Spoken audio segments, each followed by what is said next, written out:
Thank you for tuning in to another episode of Button Mash Dads. I'm Chris. And I am Dan. And today we're going to talk about, since we are called Button Mash Dads, let's talk about Button Mash Gaming. Why not? I mean, it's in our name. It's in our DNA. We were bound to do this episode eventually. Let's just get it out of the way. Yeah, definitely. So let's start with, I wanted to talk about what defines and makes a button mashing game, because I know we've talked about this before. I think we have, my spectrum's a little bit wider. What to you makes a button mash game? I think for me, button mashers are those classic kind of arcade brawlers, more commonly known as beat 'em ups, where you typically press one or two buttons over and over and over again. Maybe there's some jumping, some jump kicking involved. But for me, a button masher is one of those games where it's you and maybe 3 or 4 friends versus like an army of faceless goons, and basically you're just mashing on one button repeatedly.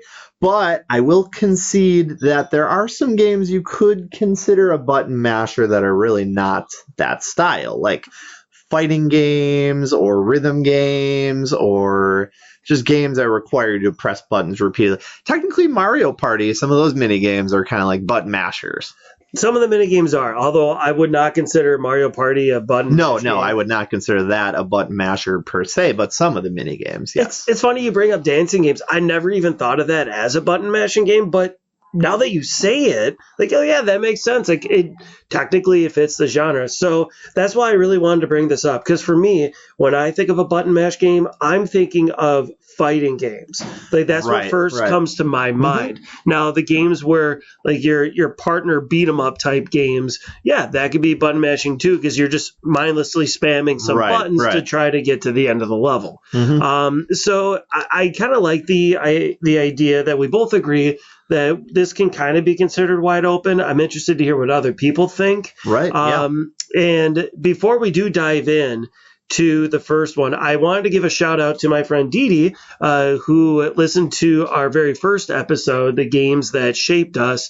And she brought up a really good game that I totally didn't mention, and it did shape me in a lot of ways. It was McKids, that McDonald's game for Nintendo. Yes, yeah. So we ended up having this long conversation about, you know, the different platforming, the like going in reverse, hanging upside down. It was a game that was really ahead of its time. It just happened to have McDonald's slapped on it. So I think in a future episode, I do want to dive into that. But for right now, shout out to Dee. Thank you for listening. Yeah, thank you very much. Thank you for telling me about that. That was a lot of fun to talk to you about. But no, without any further ado, let's jump into our list of favorite beat 'em ups, button mash games. My first one is going to be a beat 'em up. I'm going to go with the Teenage Mutant Ninja Turtles arcade game. Great pick. Yes. Thank you. A lot of memories. Waiting for pizza at Pizza Hut, diving in with a few quarters, trying to get as far as I could. Probably couldn't get past the first level without 2 quarters, but it was a lot of fun. Being able to play that game further down the road when it came out for modern consoles like the Xbox 360, being able to just play through it. A very fun game, but definitely one where you're mashing buttons to try to beat up the Foot Clan. Which are clearly robots. The game clearly establishes not people. You are not killing people. You are killing robots. You are killing robots. They all explode. Boom. And then the blatant Pizza Hut references. Oh, God, the blatant Pizza Hut. I wonder how much Pizza Hut paid to have all that advertising. I wonder. I mean, Pizza Hut pretty much became synonymous with the Turtles after that. And then, obviously, the home port of it to NES, you got a coupon for free personal pan pizza, which I saw a YouTuber, and I'm not going to remember his name. I apologize, whoever you are. But he took one of those coupons that came with the NES game to a Pizza Hut, and they honored it. They gave him a free pan pizza still. Here's the deal. If somebody came up to me with a coupon from the late 80s, early 90s and said, can I get a free pizza? I'm pocketing that coupon. I will pay for your personal pan pizza. Well, and the guy who cashed in the coupon didn't even make him cut it out of the instruction manual, so he could do it again. Yeah, What a nice guy. What a nice guy, right? Yeah. But anyway, okay, let's get back to the game. Well, now I wanted to talk about pizza. No. Yeah. But it was a very fun game, very challenging. Oh, yeah. And you got to remember, too, those early arcade games from the late 80s, early 90s, and we'll jump into a few more, but they were meant to eat your quarters. They were not meant to hold your hand and assist you in beating the games. This was meant to make money, and it did. Right. Well, I mean, and that goes into like how you don't have a block function in many of these games. So the computer can just wail on you at will, basically, and there's not much you can do about it. Oh, they do. Bebop and Rocksteady, just even those first bosses. What I really love about that game is how it crescendos during boss fights, where they start to flash like a reddish, orangish color. Classic, yes. Yeah. When they're getting low on health. And it just gets more and more intense with like the less life they have. Right. Like, it was just so intense. You just mash more. It was so fun. Very little to, if any, strategy involved other than try not to get hit and exactly beat them up. And it's make sure you got a pocket full of quarters. That's the main strategy. Or a bunch of buddies. Yeah, exactly. It's such a fun game. That's my pick for the first one. And it's a great pick. I mean, I'll add in that I talked extensively about Turtles in Time in our first episode, how that was one of the games that shaped me.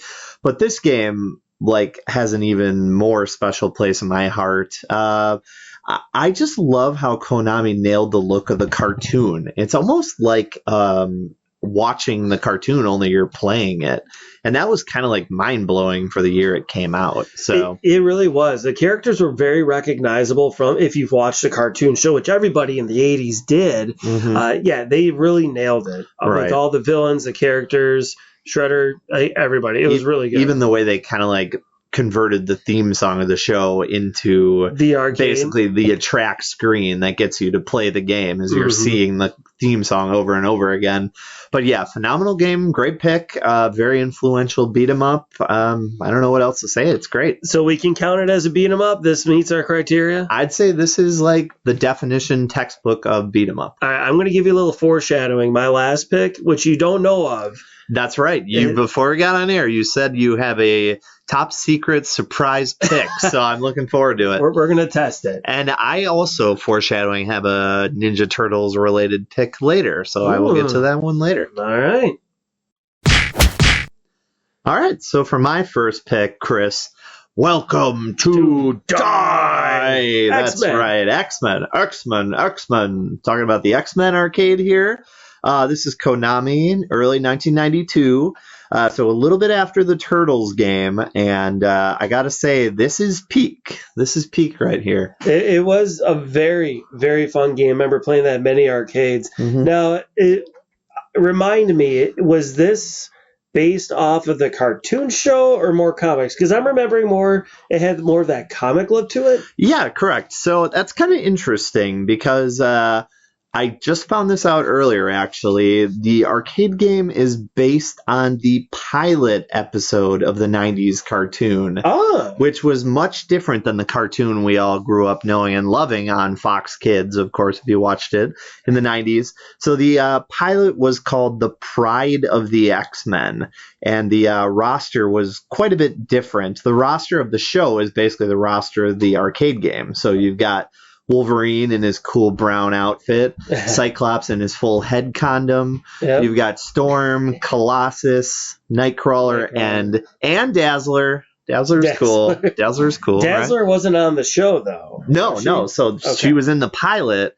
but then for the actual show, they pretty much replaced her with Jubilee. Yeah. So that's why in the arcade game, you don't get to play as Rogue or Gambit or Jubilee.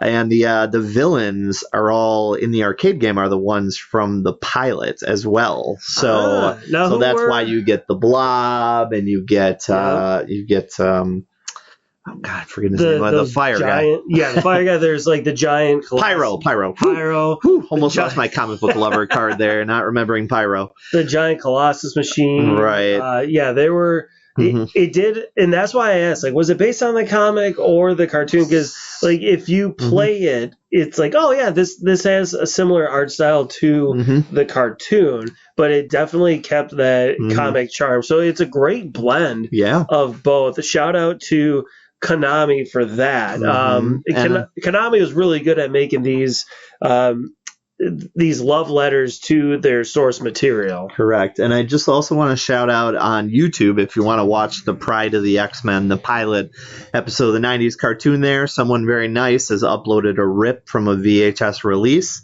which I watched and opens, weirdly enough, with a live-action Spider-Man in a costume who tries to convince you to register to vote. So voting, it's as important today as it was in 1992. So, but anyway, I speculate that they started working on the arcade thinking that's more like what the cartoon show was going to be like, and then ultimately it went in a different direction. But the look is great, like you said, very similar to the look of the cartoon show. So I gotta say, I think in my opinion, this is Konami's best arcade brawler. Now, why do you say that? Well, no disrespect to the first Turtles in Time, or one of the other games you're going to talk about. I just think the graphics are the best they ever were for Konami. The music is great, and they didn't even have the advantage of a theme song really to play off of. It's got really great cutscenes, which now are pretty cheesy. Obviously, the Welcome to Die bit, all that stuff. But it's really got like all that good atmosphere. Actually, if you also search YouTube, someone's compiled all the classic cheesy arcade dialogue into one video. Just search X-Men arcade cheesy dialogue. I think the main thing that really separates it are like the special moves that all the characters can do. Yeah, let's talk about that. Yeah, so I mean, compared to Turtles, each character has a special move they can do, and you have limited amounts per credits, and they also take out a little bit of your health. So you got to be careful when you use them. Typically, the strategy is you want to wait until you're really low on health to use them, so that way they don't take your health. But I think that's what really gives it the good variety, because you've got stuff like Wolverine's slash move, Cyclops' optic blast, which he always announces right before he does it. Optic blast! You got Nightcrawler teleporting all over the screen. You've got Colossus shouting, "Roar!" All the great ones. And I feel like that really gives it some good variety, on top of the fact that, the punching and kicking and everything is a lot of fun. But I think what really blew my mind and makes it the best Konami beat 'em up for arcades is the 6-player cabinet. That was very unique. Yeah, you never really see that much. No. In arcades. I think that has to be one of the only ones. I think in my research I found that Tech Mobile in arcade form might have also had a double. So the 6-player arcade cabinet, if you've never seen it, it's just massive. It's massive because it's 2 screens. It's 2 giant tube TVs. Yeah, and they run the game on it, split between the 2 tube TVs, almost like for our working folks who have like a 2 monitor setup. But so 2 tube TVs stuck together. 6 controllers around it, and it's just massive. It's like the size of 2 arcades, like fused in the middle. So I remember the first time I ever saw it. Chris, do you remember the first time you ever saw it in the wild? I want to say it was probably at Chuck E. Cheese or at Fun World, one of the two. Okay. I want to say it was Chuck E. Cheese, though. And it was just, I remember just the overall size of it, how massive it was. Because, like you said, it was the 2 screens together, and that cabinet just looked like a beast. Yeah. Beautiful art. Yeah, it really drew you in. Yep. Especially if you love the cartoon. Right. For me, my first time seeing that monster was Mall of America. The arcade in the Camp Snoopy zone had it. I remember walking through and seeing it and like just being blown away by it, because it's so massive. You gotta see it to believe it. And for our local listeners, there's an arcade in Milwaukee, Up Down on the east side. If you go upstairs, near the bar is where they usually keep it. They have an X-Men arcade with the 6 cabinet, and now that it's upstairs, they're probably never moving it downstairs again, because they probably got to get a forklift to do it. But so for our local listeners, Milwaukee Up Down Arcade has it. See it and you'll be blown away. And yeah, just a great game. I was always so sad you could never play it on Super Nintendo. And then finally it did come out for PS3 and Xbox in 2010, which was great because I beat it again, got all the trophies because I used to be a trophy whore. And then they also released it for iPhone, so I was like playing on my iPhone, like tapping my iPhone. They had it on iPhone. They had it on iPhone. I don't think you can play it on there anymore. When they did like a store update at one point, it like bricked a lot of the games. But I have to mention what's got me really excited is the Marvel Maximum Collection coming out soon.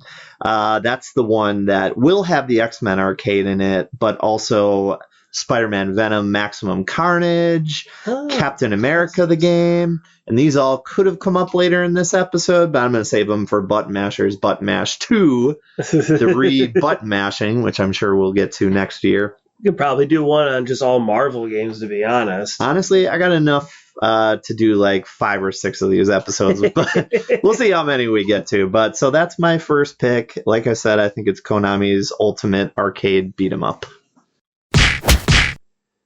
So jumping into my second game, I'm going to keep the Konami theme going. Yes, and please do. Please do. I guess shout out to Konami for making really great button mash games.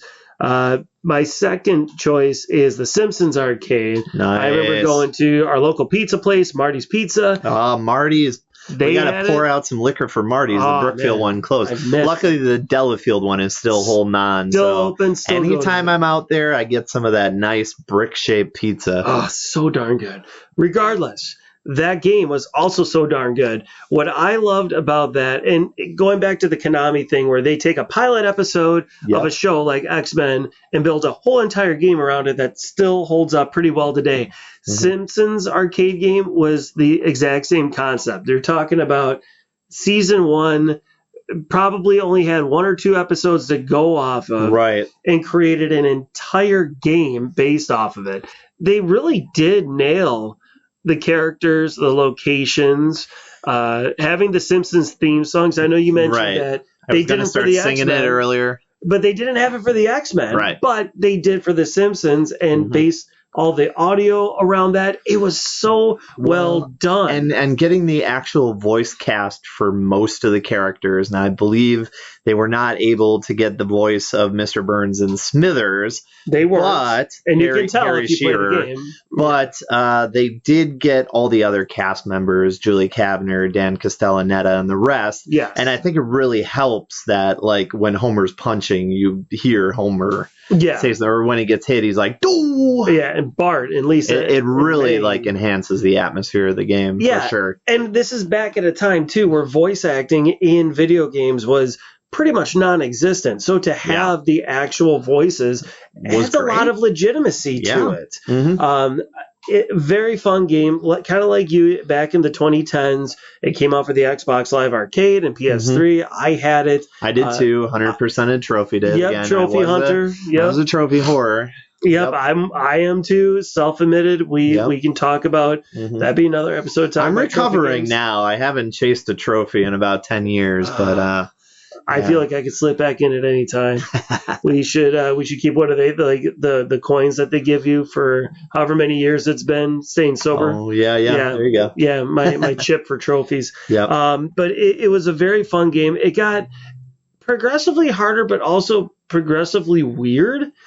Like later episodes where you're fighting a bear and then you're in that dreamland. The dream world is just bizarre, where you're in the clouds and it's kind of like a nightmare. You're fighting musical notes and bowling balls. You really feel crazy. Like they went out on a limb, but also felt like, you're running out of ideas, right? I feel like it's a good shakeup for the formula because so much of the game is you're beating on that one stooge with the brown hair and the blue suit and that one white hair guy. With the white haired guy. The overweight guy. So at that point when you're fighting like saxophones and stuff, I guess it switched it up a little, but that one level is very bizarre. And what were the name of the rabbit creatures that Matt Groening drew? Yes, the Life in Hell characters. Yes, the Life in Hell characters were in that too. Again, they really did whatever they could to try to bring in as much of the Simpsons world in. Right. And that's, to me, when I was thinking about this game, I was thinking about like those weird levels, like the dream sequence and the one where they're on like a TV set and they have to fight like some shinobi warrior. Like they really hadn't, the series really hadn't explored the town of Springfield that much, so there really wasn't a lot of places they could go. So they did make it very unique. Ending at the power plant made the most sense. Obviously, they get Maggie back. Everybody's happy. But it was a very well done game. I wasted so much money at it. I bought it right away when it came out in the arcade. And I knew I probably recouped my losses how many times I died. But a very good game. It still bothers me that Bard's wearing a light blue shirt, not a red one. Yeah, and a lot of the early Simpsons merch, he was wearing a light blue shirt instead of his traditional orange. I do not know why. Did they do that in the Nintendo games and the Sega Genesis games? You know, I think he is wearing the orange in those, which I was going to bring up. Is it orange or red? It's more orange. Lisa's dress is a little bit more red to me. All right. But anyway, well, actually, that brings me to my next point, which was it always bummed me out so bad that The Simpsons was never on a Super Nintendo or Sega Genesis, The Simpsons arcade game. And instead, you know, I had to like try to fill that void with like Bart versus the Space Mutants and Bart versus the World. Time out. Yeah. It was never on Super Nintendo or Sega Genesis. No. I do not believe you. However, believe you. It was ported, but get this, to only Commodore 64 and MS-DOS computers. What? I've seen some playthroughs. It's a little rough, but it's somewhat faithful to the arcade. Now, I have no idea why they didn't port the Simpsons arcade game to Super or Sega, but... Wait, time out. So going back. So were you saying that there were no Simpsons games for this Super? No, I'm saying the Simpsons arcade game. The Simpsons arcade game. That is correct. There were tons of Simpsons games. Yes, that's why none of them were the Simpsons arcade game. Okay. Yeah.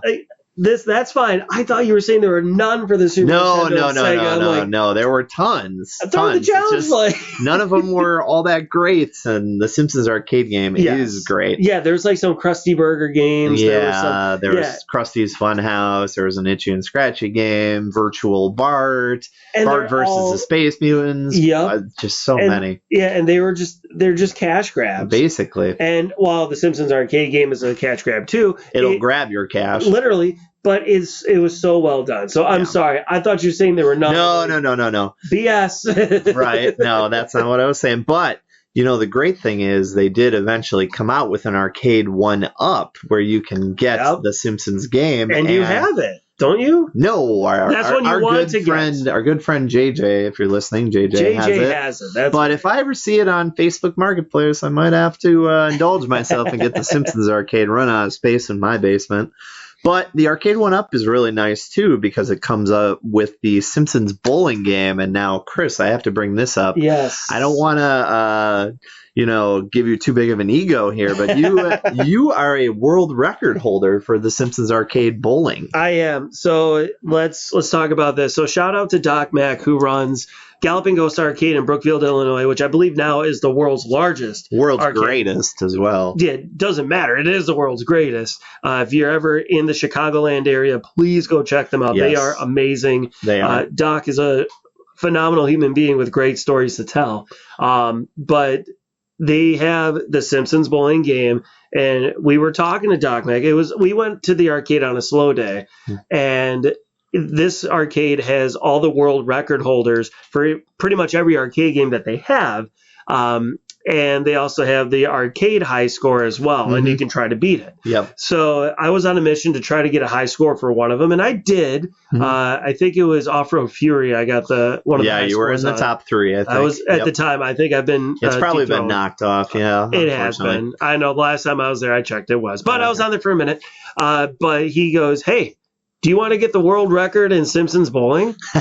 Huh? Yeah, sure. What character was it? Was it Groundskeeper Willie? I think it was Willie. Yeah, he goes, take Willie, hit this button, go all the way to the left, hit that button, go all the way to the right, and shoot. You'll get a strike every time. Sure enough, you did. And then I ended the game with a 300. He goes, congratulations, you tied the world record. You and a million others. But hey, that's an achievement. That's number 1. That is both a trophy and an achievement, man. World record holder. You haven't unlocked that trophy. Exactly. But yeah, great pick. Thank you. Go.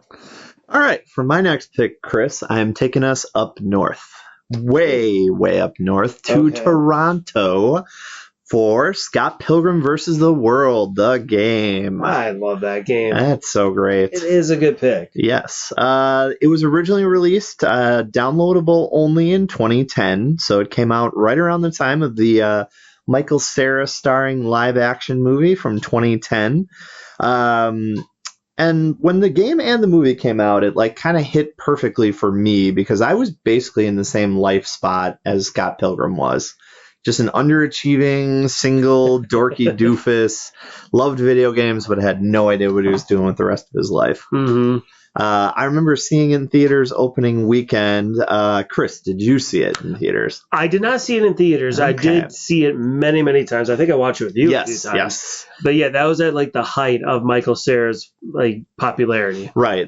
It was probably the last time he got to be a leading man after Scott Pilgrim bombed, unfortunately. Yeah, but sadly it bombed, and I don't know it shouldn't why. have. No, it still has a cult classic status. Yeah, I'm glad that it's kind of reached cult classic status because it is a phenomenal movie.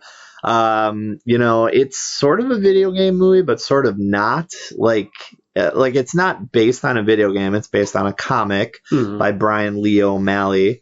But there's a lot of video game influence to the point of where I think if we ever get into reviewing movies more, we could probably do an episode about it. So yeah, it's unfair the movie bombed, but luckily we got this video game out of it.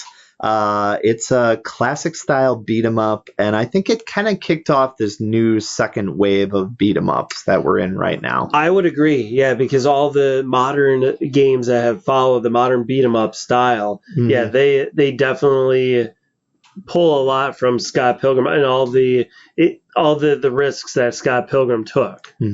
I'd say this, and also I'll give a slight nod to Castle Crashers, came out around the same time, was another. Ooh. I don't know if it's coming up later for you. It's not on the rest of my list. We'll see. It is not my special pick, but now that you brought it up, dang it, that should have been that. Save it for episode 2. Button mashers, right. Mash again. We will have to. This is not over. Yeah, it's definitely not over. But so for me, I think this game is really highly reminiscent of River City Ransom on the NES, where it's kind of mundane. You're like going through the streets of Toronto. You're beating up on, characters that look like teens and stuff like that. It does have some sort of like the Simpsons arcade beat 'em up sections where you are in sort of outer space, you're in subspace and stuff like that, but it's really mundane. You go like to a video store and you can rent videos that increase your health. You can like go to a sushi restaurant and buy sushi. Yeah. And that's kind of like the main way you level up your character, a lot like River City Ransom, just eating different foods and finding out what they do to your character. Yeah, it's a very basic RPG style way of leveling up your character, which hadn't really been done that much. No. So it definitely was something that was very unique to River City Ransom. But I'll let you continue. Yeah. I know where you're going. Well, and I don't need to say too much about the graphics. It's just beautiful pixel art. Yes. I feel like back then you weren't seeing a lot of pixel-based games, and I feel like nowadays there are a lot of games that use like sort of nostalgic retro pixel art as their main art source. The music's phenomenal. The game follows the plot of the movie, where if you haven't seen it, Scott Pilgrim has to beat up 7 of the evil exes of Ramona Flowers in order to be able to date her, and then each battle gets more and more outlandish as the exes pile up. And the game follows the plot of the movie and the comic book closely. I feel like it takes more inspiration from the comic because you don't get like the voice actors from the movie or anything, and the likenesses of the characters look more like they do in the comic.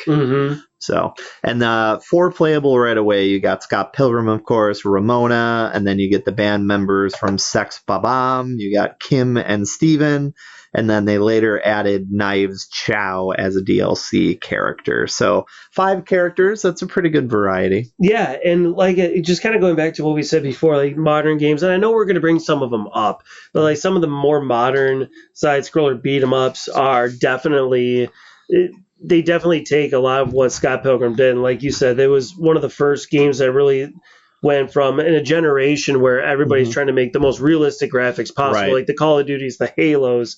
Here's something where it's like, hey, we're going to dial it back, make it pixelated, and just make it like a fantasy type fun, just beat 'em up, just like the old days. And that's what really made it catch on, is because in a world of realism, it was so outlandish and fun. So refreshing. Yeah, definitely. Just to switch it up. And that's why so many of these modern beat 'em ups kind of mirror that style, because it really worked. The game was super popular and definitely helped the movie get to its cult classic status. Yeah, definitely.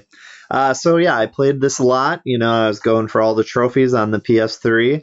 And then basically the game was just kind of lost for a while because they never ported it to like PlayStation 4 for the longest time, until Limited Run Games did release a physical version of it. So now you can play it on Nintendo Switch or Switch 2.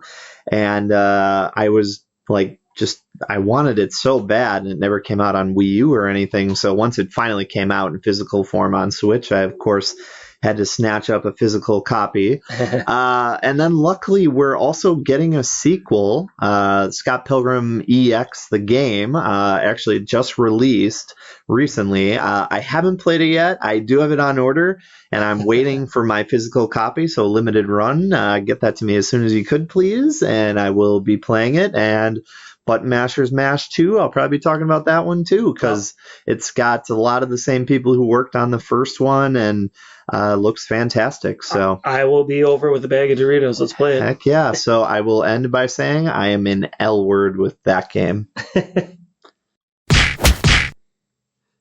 So my third game, I'm finally going to step away from Konami for a second. Okay, all right. We're going to go to another one of my favorite game developers, Capcom.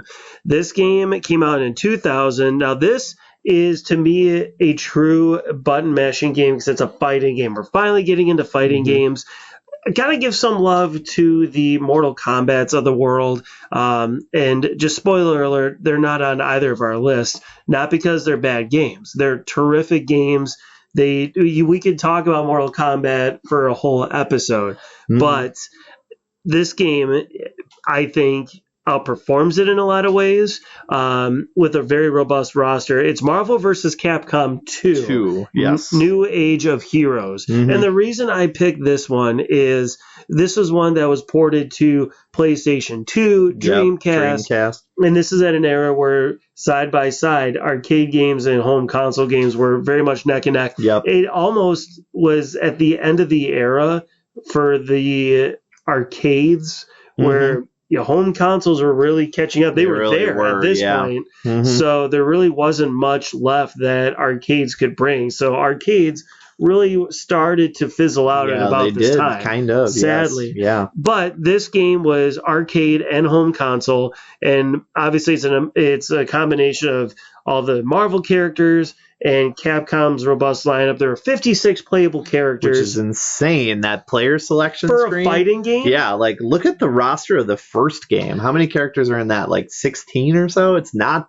I didn't count. Many. I didn't either, count. But yeah, 56 for the second game. Crazy. And you have, when you compare that to like the Mortal Kombats, the Street Fighters, the Tekkens, just the biggest roster, especially at the time. It was very pixelated, cartoony on a 2.5D background, so it wasn't three-dimensional, but it gave that depth.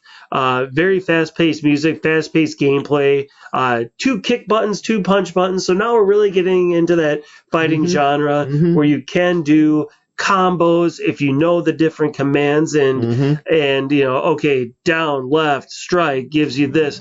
No. This is a button mash game because to me, you could memorize all that, but what makes it a button mash game to me is I could pick up Marvel vs. Capcom 2.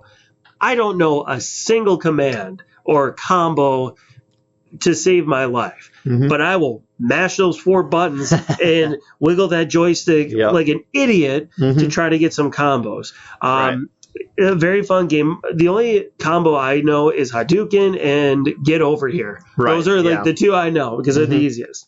But very fun game. The reason this game is special to me is I remember being at the mall as a teenager when this came out, and this game was there. And there's this little turd of a kid. He couldn't have been older than 10. And he was just, there's other words I want to use, but I'm going to use turd again. He was challenging anybody to beat him at this machine. Now, his mom was standing a few feet away from him, and you could tell she'd rather be at Sears, JCPenney, Boston. She'd rather be anywhere Probably else. almost anywhere in the world. Other than in this arcade with her little turd of a son. Sure. Again, this kid's a turd. He's talking trash as he's beating people. He's acting like he's the king of the mountain. And so he was turning, looking for somebody, just being all cocky. And I'm like, you know what? I got $1 worth of quarters. Let me take them on. Now, I am not good at fighting games. Like I said, I'm mashing buttons as hard as I can. And I thought, I'll give this kid a go. And I start beating him. This kid's getting angry. He starts throwing a temper tantrum. He physically throws his body into me to try to throw me off. What? This kid is a turd. He's a turd. So I hip check him because I'm 15 at the time. I got post-pubescent strength. Get out of here, right? And I beat him. This kid throws a temper tantrum. His mom's like, yep, we're done. Takes him out of there. Best moment of age 15 by far. It's up there. It was so fun. But the game is really good. I played it over the years with friends. We grew up loving Marvel. We grew up playing like the Mega Man games, so we're familiar with all the Capcom characters. It's surprising how these rosters really mesh together. And really work. Well. Even like the oddball characters, they all really work well together. That's why I love this game. Like I said, to me, it's like my very first true fighting button masher type game. I think it's like the pinnacle really of the Marvel and Capcom collaboration, because like pretty much every character from every single one of those games is in here. All the like X-Men solo games, your Street Fighter versus X-Men, your characters from the first Marvel versus Capcom, they're all pretty much in here. It's like the Smash Brothers Ultimate of Marvel versus Capcom. Like everything is in there. They completely threw the kitchen sink into the game. There's just so much you can do. You can play it for hours and hours and hours. And luckily, recently we were treated a port of this, Marvel vs. Capcom, the Fighting Collection, available on Nintendo Switch. I got to say, my wife was sweet enough to get me that for Christmas. So she is sweet. So after we're done recording here, we'll get some beat 'em ups in here. All right, Chris, for my next pick, I'm doing another Turtles game, so say it with me. Cowabunga! That's right, more Turtle talk. I mean, we talk so much Turtles on this podcast, maybe we should rename this, like, Turtle Talk or the Turtle Talkers, but yeah, for good reason on this one. Shredder's Revenge. It was released in June of 2022 for pretty much every console. I mean, apparently you can even play it if you have a Netflix subscription on the iTunes store. So again, like I was talking about with X-Men, if you want to do a beat 'em up on your phone, you can tap, tap, tap to play this game. But yeah, God, this is the game that really, I think, brought licensed brawlers back to life. I was a day one downloader of this game, and I know you were a big fan of this one as well. I definitely am a fan of that game. And it kind of goes back to that Scott Pilgrim thing, right? Where Scott Pilgrim took the risk of dialing back the graphics and increasing the gameplay and the leveling up system. Turtles, it very much looks like the cartoon from the 80s. I love the leveling up system. Absolutely love it. And the replayability of it, of all the extra characters you can play as. I'm not going to jump into that. I'll let you. But the overworld map, everything about it is so just... It's so robust. I love how it stays true to the television cartoon show from the 80s. It was great. I absolutely loved it. Yeah, I mean, you can tell a ton of love went into this game. Like, it was developed by Tribute Games and published by Dotemu. Yes, actually, yes, I know that. Yeah. Confirmed. I saw a video behind the scenes with them, and they had like their Turtles figures in the area where they were developing the game, and they just gushed about how excited they were to make it. And like, I think that love definitely comes through. But yes, it does take a ton of inspiration from the cartoon show, the toy line, even some of the like Archie comics. There's some real deep cut references in this game. So tons of love. It's a great game. Tons of levels. Not only are you able to play as all 4 turtles at launch, but you also get April, Splinter, and then the unlockable Casey Jones. So you get 7 to start with, and he is such a good character to play as. They did a really good job with his hockey stick. And then it not only 1-ups the arcade, it like 2-ups it, because you can do 6-player simultaneous battles. Yep. Which is awesome. The graphics are beautiful. It's got a great sense of humor. It's hilarious. Like with some of the ways the Foot Clan go from the background to like come into the foreground and challenge you. They're always doing like really wacky stuff. Or chores. Right. Yeah. Or like cooking something and then they just like throw their soup down and get ready to fight you. And there's actual replayability because you can level up the turtles. There's like a world map. You can go from level to level.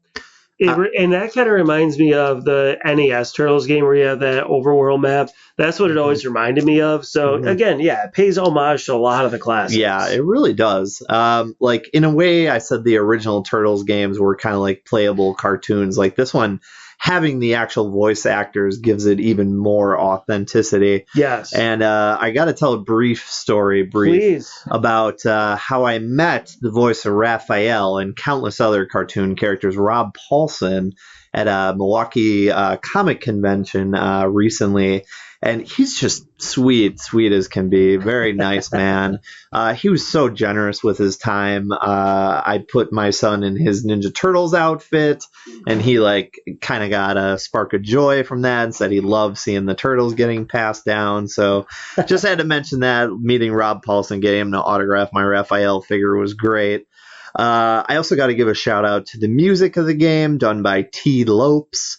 It sounds like it was made with an actual Super Nintendo, like, so they really tried to give it that Turtles in Time feel. Yeah. But I think what he does so perfectly is he takes the theme song of the cartoon show and then just puts so many variations on it that it really just, the soundtrack gets lodged in your brain, and luckily you can stream it on most of the major streaming services like Apple and Spotify. In fact, I won't even be offended if you turn us off and go listen to it now. Well, I would be, so let's not. I mean, how will I even know? Just go ahead and do it. No, just kidding. Please keep listening. But so this is the same team that also made Marvel Cosmic Invasion, which I'm really excited to play. Yeah. And again, I'm still waiting on my physical copy, so limited run games. When you mail it to me, I'll play it, and we'll talk about it in a future episode.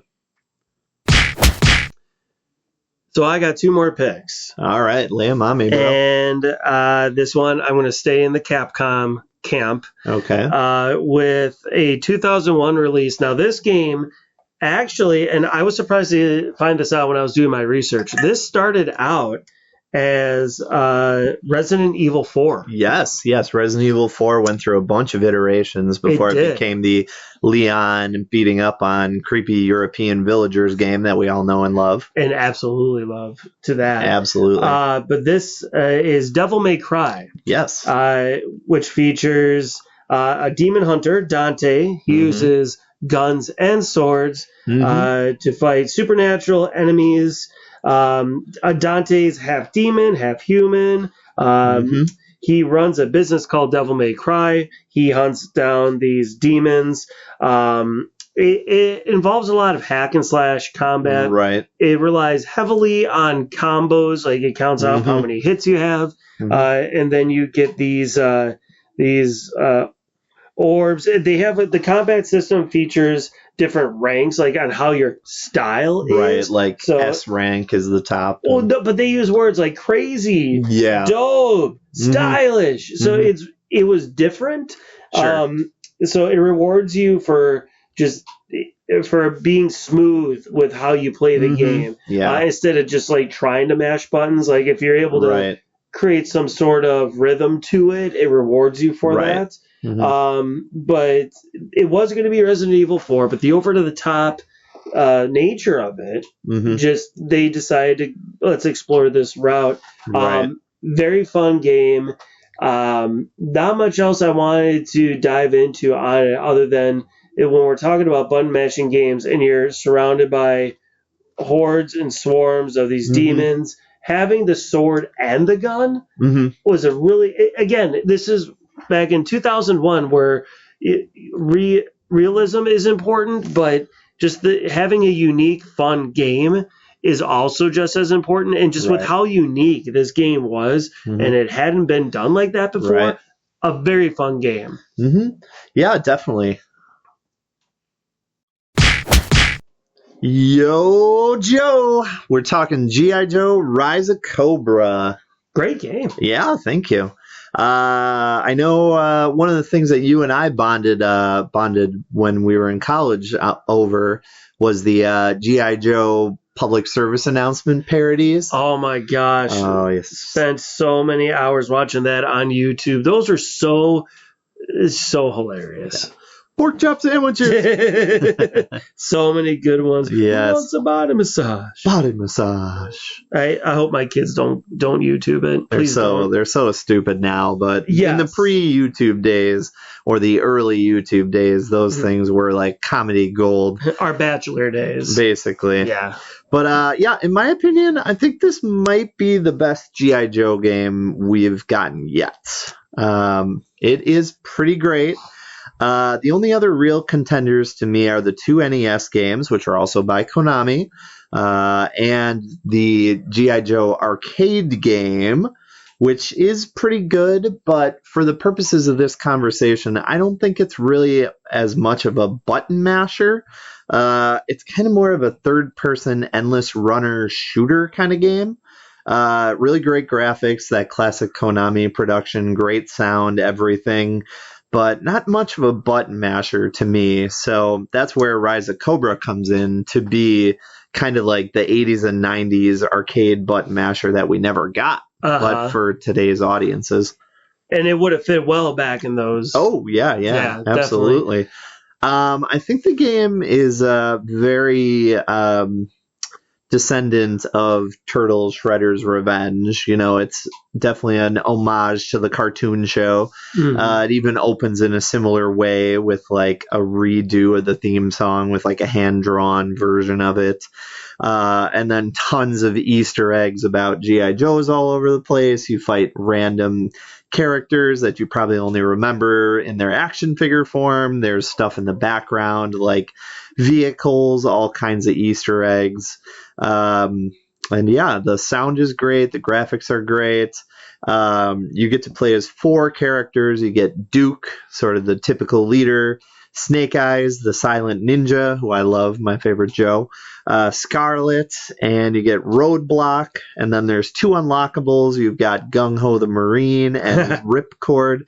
I actually did just unlock Gung Ho the other day and played as him.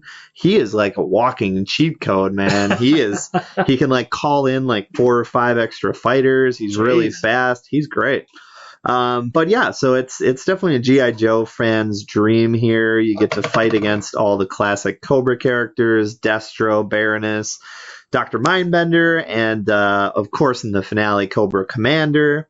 And the final battle, Chris, it is a doozy. Yeah. We didn't get up there when you and I were playing it the other day, but I barely beat on my own. I almost had to call you to like come over and help me because it's like a 3-parter, and sheesh, it was tough. 3-parter. Ooh. Yeah. Sounds like there's a lot of replayability to it. There is. There's actually a lot of unlockables, a lot of different modes you can unlock, 2 extra characters, all kinds of stuff. And it controls similar to Shredder's Revenge, except you get a charge-up attack, which is a little different. And just like Shredder's Revenge, you have like a special meter, and once you fill it up, you can basically do like a screen-clearing kind of special attack. But yeah, there's tons of Easter eggs. It's got a little bit of a sense of humor too. When the enemies die, they drop floppy disks, very appropriate to the era. I think hopefully some of the kids listening, hopefully you know what a floppy disk is. Yeah, it's the save icon. It is. Well, that's what it really did. It actually saved things. But yeah, man, we haven't used floppy disks on computers, I think, since I was in high school practically at this point. It's been a while. Even when we were in college, we were using USBs. But anyway, so a lot of unlockables, some good humor. There's even some cool Easter eggs. There's a downtown city. I'd noticed in the Easter egg that there was a business that was named Larry's, of course, I'm sure after Larry Hama, who I brought up in episode 1. He was the guy who wrote the bios for all the G.I. Joe characters. Didn't create them, but gave them all their motivations and everything. Supposedly he based Scarlet on his own wife even. So that's probably why she's feisty and fiery. But that's a really nice tribute to one of my all-time favorite comic writers, Larry Hama. But yeah, so this is a great game. I think it's the best G.I. Joe game we've gotten, and now you know. Knowing is half the battle. You almost caught me off guard with that. No, I would agree that it is one of the best G.I. Joe games, and for such a humongous franchise, especially in the 80s, it spawned movies. Obviously, the cartoon was huge. The toy line alone raked in so much money. Oh yeah, I'm surprised we never got a really good video game until now. Well, like I said, the NES games are pretty good, but they're fairly standard. They don't do anything that super special. But yeah, it is kind of unfair that G.I. Joe never really got a great video game, I think, until now. So they righted the wrong. Yeah, they definitely did. And now you know. And knowing is half the battle. G.I. Joe! All right, so this is my last pick, and I did not tell you. No, I have no idea what this is going to be. I said it's a surprise. I've been building it up. It's not going to be like, oh my gosh.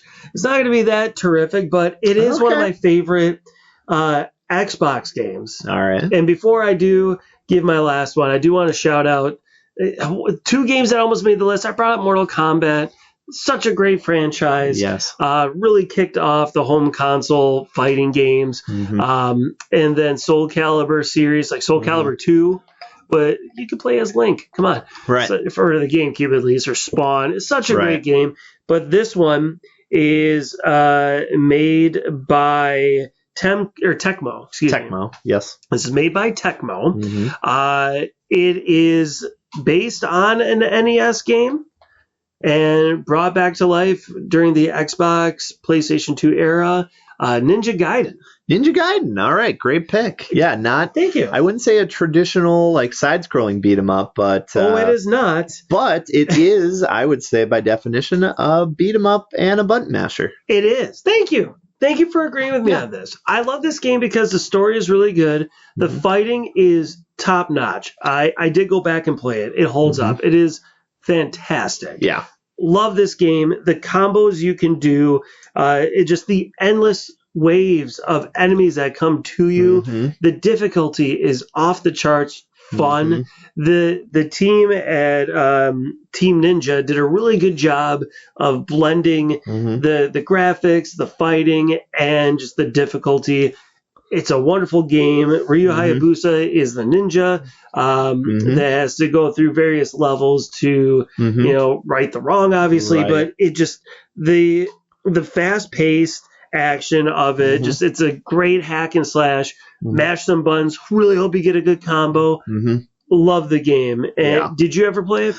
Now, I have not played the modern Ninja Gaiden games. I did have the first one on NES. Loved it. Got stuck somewhere around level 3 or 4 once all those dive-bombing birds start coming at you. Oh, yeah, they sucked. That was right around where I got stuck. But I have seen the video of it, and it just looks phenomenal. I do like similar games. It kind of reminds me a little bit of, like, Bayonetta or some of the earlier God of War games. So it's definitely on my never-ending list of backlog of video games to play, but definitely understand why you're bringing it up here. Yeah, and kind of like God of War, getting the orbs, leveling up with that to level up your weapons, your strengths, is it really makes you appreciate grinding through it. Has replayability.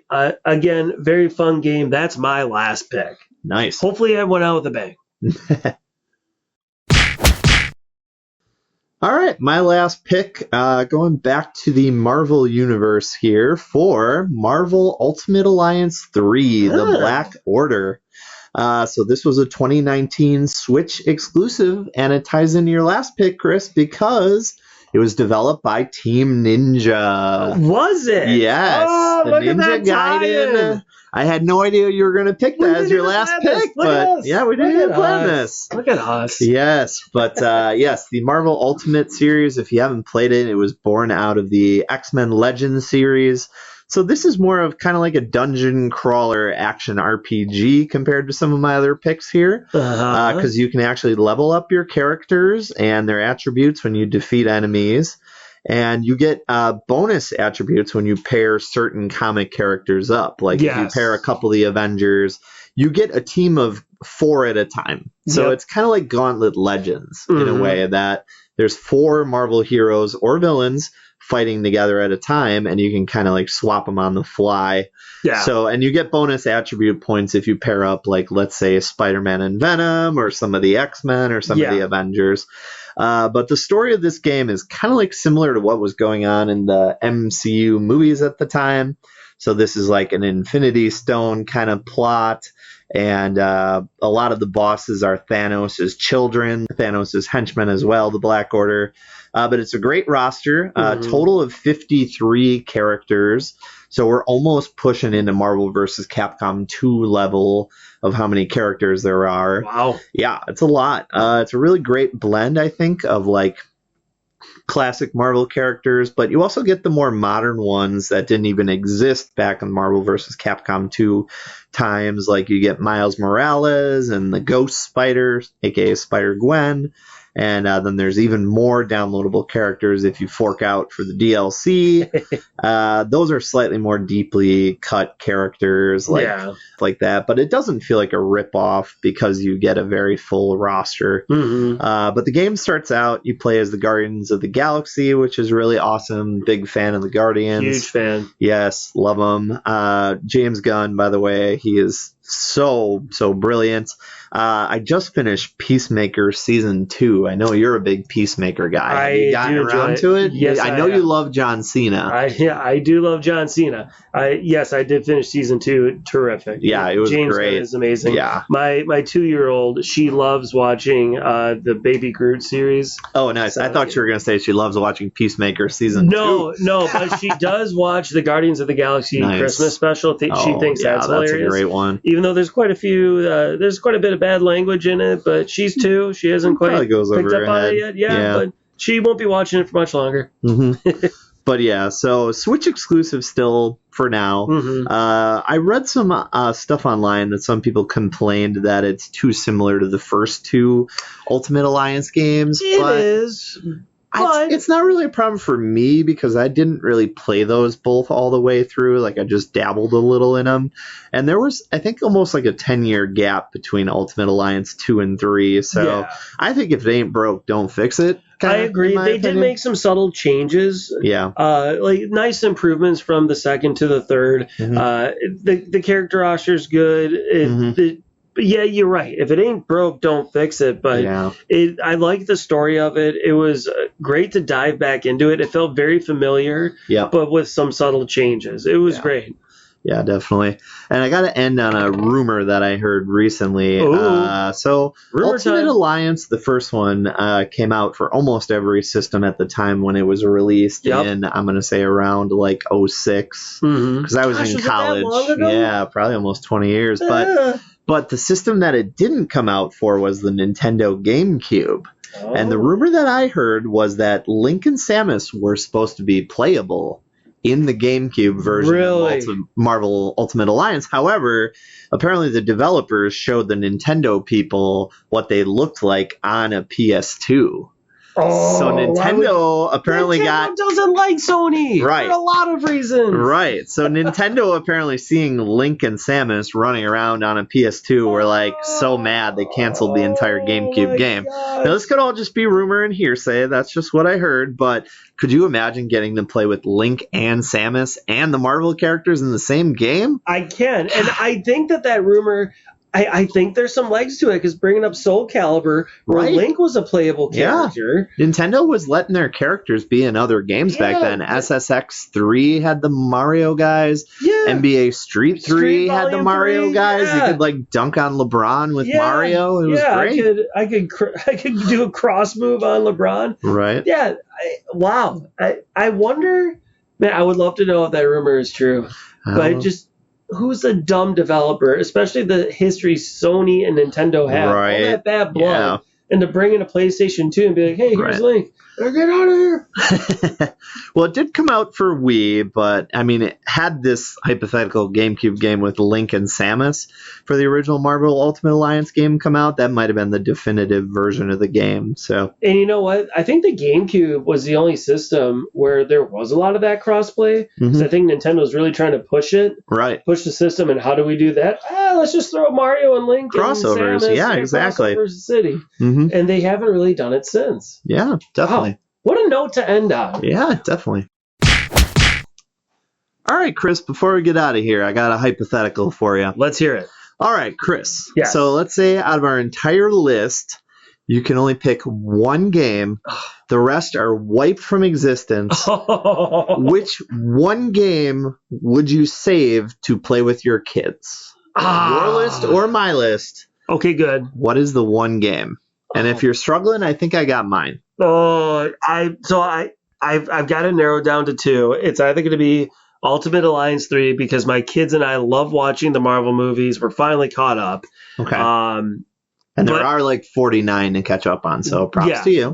Almost as many movies as there are characters in Marvel vs. Capcom 2. Almost. Whoa. That, or I would do the new Turtles Shredder's Revenge. Okay. I honestly am leading towards Marvel Ultimate Alliance 3. Okay, that's I'm a going to good pick pick. one off your list. Okay, I'm actually going to steal one from yours. Look at this. I got to take the first Turtles game. That's what you would pick. I know I said I thought X-Men was better than it, but if all the rest of the games are deleted from history, I really want my kid to be a Turtles guy. So far, he's been showing some signs that he likes the Turtles. I got him a Raphael that farts, and he loves when I make that Raphael fart. Always cracks him up. But I gotta hope that he'll be a Turtles kid. I So think that's that's a my good pick. idea. Yeah, I'd love to play that with him one day. Okay, so for our next episode, I might ask my kids, I'll give them the list and be like, which game would be your pick? I'm curious if they align. So Yeah, definitely. Well, thank you for listening. Please like and subscribe if you haven't already. Yes, thank you. It helps get the show out there a little bit more, and you can follow us on Instagram as well. We're on there, Button Mash Dads Podcast. That's all one word on Instagram. And I also want to thank Jonny Michael once again for making our logo. He did a fantastic job, he captured our likeness. I asked him to design us as Mega Man characters, and he totally made us look like Dr. Light and Dr. Cossack. So love it. And also he did it for just some video games. I picked him up a couple, Mega Man 2 appropriately. And he does some really great art, and we'll put his info in the show notes. So if you need some snazzy non-AI artwork, give him a call, and he'll do something great for you. Absolutely worth it. Yeah. Well, thanks for listening, everybody, and we will catch you at the next one.